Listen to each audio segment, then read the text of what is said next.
আপা, এইসব তুমি কি করতেছো? তোর কাপড় চোপড়গুলো ময়লা হয়ে গেছে ভাই, ওগুলা ধুইতাছি। বাড়িতে এত কাজের লোক থাকতে তুমি কেন এসব করতেছো? এই গরিবের বাচ্চা ছোট লোক, তুই থাকতে আমার বোন কেন জামা কাপড় দিতেছে?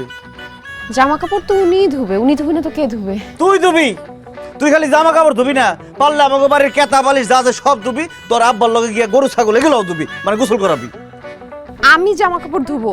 আবার জিগায়, তুই তো জামা কাপড় ধুবি, ভালো করে পরিষ্কার করবি, তারপর থালা বাসনগুলো সুন্দর করে পরিষ্কার করবি। কিন্তু আমি তো কখনো এসব কাজ করি না, কিভাবে করব? কোনো সমস্যা নাই, আমার বোন তোর দেখাই দিব। আবা ওরে পিড়া ভালো করে কাজ শিখা।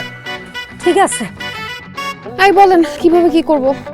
এই সরি, এই কি হ্যাঁ, আমি তোর মালিকের বড় বোন, আমারে ম্যাডাম কই রাখবি? সরি, আমি আপনাকে ম্যাডাম বলে ডাকবো? Are you mad? অবশ্যই তুই আমারে ম্যাডাম কই রাখবি, নাহলে গোবরের পানি আই না তোর গায়ের মধ্যে ঢাইলা দিমু।